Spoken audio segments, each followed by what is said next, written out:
So you've got a few chords under your belt now. You've got G, E minor, C and A minor. But we're going to look at just G and C to start playing your first couple of songs. This is going to really help you work on chord transitioning, you know, because when you learn chords, that's really cool, but what you really need is to actually start putting them to use. And let's start with two classic songs.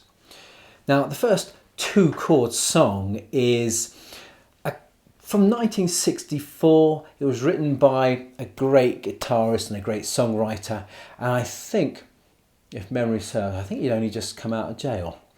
And it got even more popular in 1994 when it was in Pulp Fiction. Any ideas what I'm talking about? So here's the chord progression for Chuck Berry's You Never Can Tell, the 1964 tune.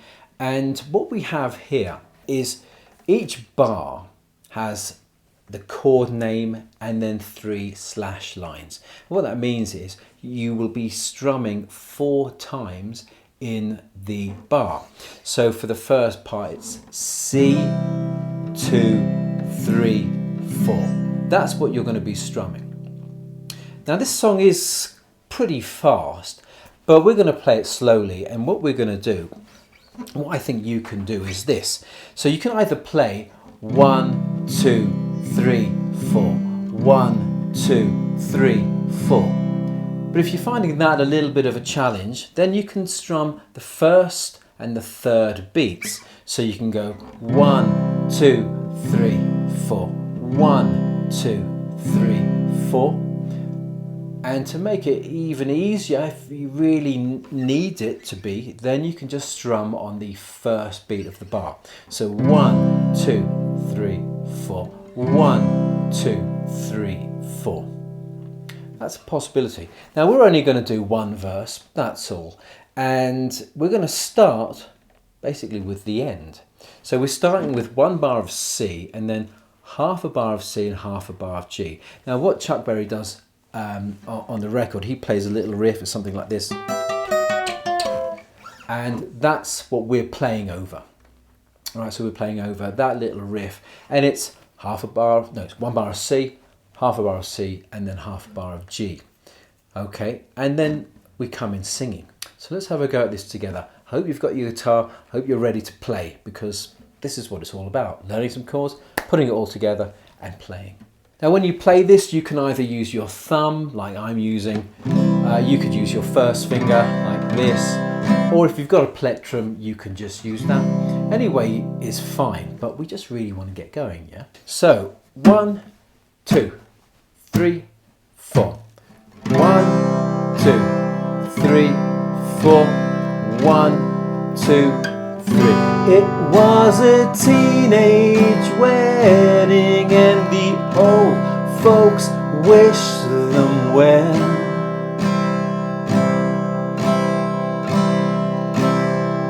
You could see that Pierre did truly love Mademoiselle.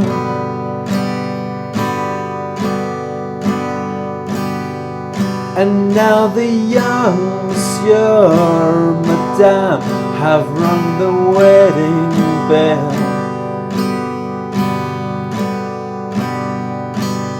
C'est la vie, say the old folks. It goes to show you never can tell.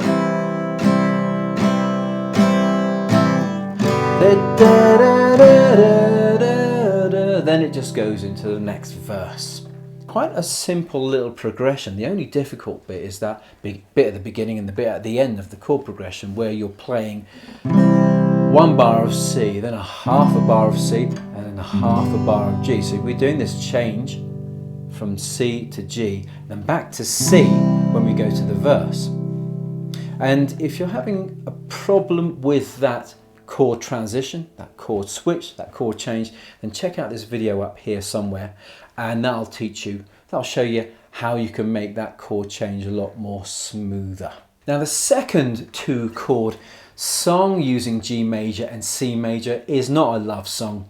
It's from 1966. It was a #1 hit here in the UK and in the US, And the B-side is a great track. It's got some terrific use of backwards recording. Now it's all about wanting to be a successful author. Any ideas what this song is? Let me know down in the comments. We're going to look at just the verse for this, and as I say, it's just G major, C major, and you can sing the Paperback Writer. You can sing that part. You don't need chords because there are no chords on the record. And so that's the name of the song, by the way, by the Beatles. And the strumming, you can do the same thing. So you can strum 1, 2, 3, 4, or you could strum 1, 2, 3, 4, or alternatively just on the first beat of every bar. 1, 2, 3, 4, 1, 2, 3, 4. Let's just do the verse, and with the vocal, it comes in just before the chord progression starts. So the count in is like this: 1, 2, 3, dear sir or madam.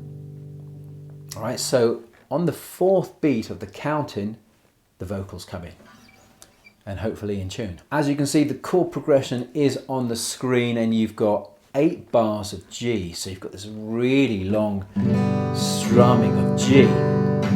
And then you'll have 2 bars of C, then back to G for 2 more bars before the whole thing kind of repeats. So let's have a go at this. 1, 2, 3.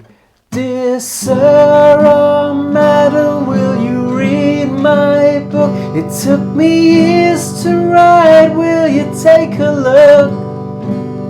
It's based on a novel by a man named Lear, and I need a job, so I wanna be a paperback writer. Paperback writer.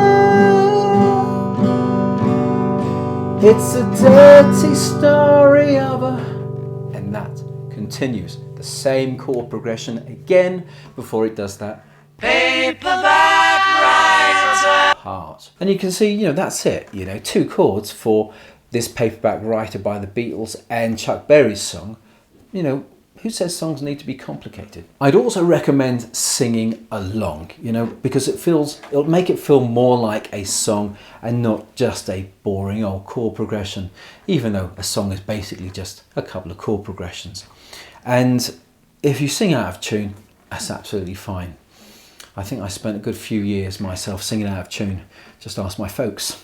Now check out these other lessons in this beginner guitar challenge series, and if you really want to push yourself, I've also got more song tutorials on my channel that you can have a go at. So thanks for joining me today. Happy strumming. Paperback writer.